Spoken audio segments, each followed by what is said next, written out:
is 11C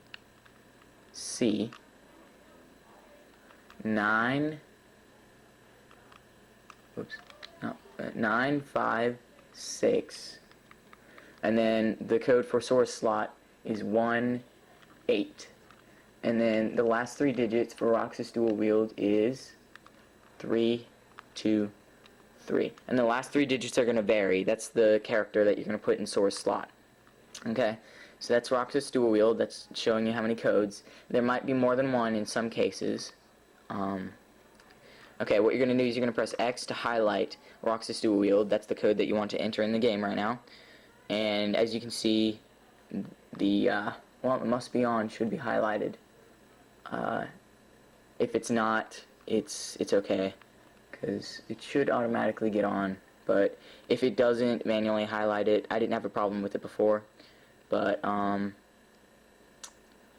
okay, that's the master code. So once you're done with that, you're going to press Start, and it's going to ask you if you want to save a file. It takes too long for me right now, so I'm wanting to use as less time as possible, so I'm going to say no. And then what you're going to need to do is you're going to need to select game. What that's going to do is that's going to automatically open your disk tray of your PS2. And so I'm going to go ahead and get Kingdom Hearts. You take out the Codebreaker disc because you don't need that anymore because it's already got the information loaded. Okay, you're going to insert Kingdom Hearts in the disk tray. Make sure you do not press reset. I've accidentally done that before. Press eject, and then it'll close the disk tray. And then you're going to press X to start the game. It'll automatically start the game for you. Okay, you press X. It's going to say starting game. It usually doesn't take terribly a long time, so we're going to have it load. Okay, doesn't take too long, and then it's going to load up the actual game. Okay. And most people think this is hard. It's not hard at all. It's pretty fun, actually. Okay, here comes Kingdom Hearts 2, the opening screen. And what you want to do is you're going to want to go in any file, but in some cases, in most cases, you're not going to want to save the code file because it'll mess up your file. You may want to, if you're wanting to experiment to see what happens if you save codes, make a backup file. That's your best bet, because yeah, it'll just totally mess up your game. Okay, Roxas dual wield should appear when I select my first file, and when you reset, the codes are not permanently inputted.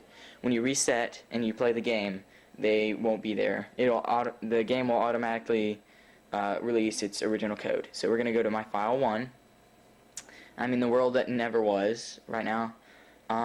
With Roxas dual wield, you're going to want to preset. You're going to equip a Keyblade you want for to replace Oblivion. I already have Oblivion on there, but Oathkeeper is used no matter what.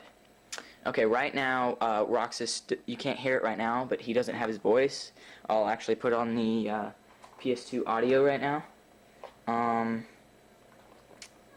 And he won't have his voice, but what you're going to want to do to, just give me 1 second, to acquire his voice is you're going to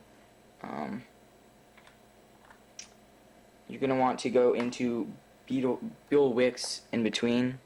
I forgot what that's called, but you're going to want to go in there to get his voice from the game. And just bear with me for a second.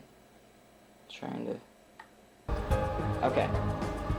If you can still hear me. Okay, you're going to see he won't have his voice right now. But we're going to change that. Whoops. We're going to change that. We're going to go to Built-A-Wix in between. It's that little hole that you got from the world that never was before.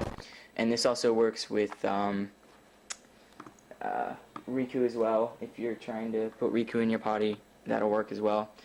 And okay, so we're gonna go into that. Okay, and then he'll have his voice. It's interesting. See, that also works for Riku. And also, there is no code for Riku yet. there's no code. There's no known code. They're working on it, but as soon as there's a code, I'll have that on my profile. So have fun with the codes, and I really enjoy it. I hope you will too. And I'll explain it. And day one will be in another video soon. So thanks.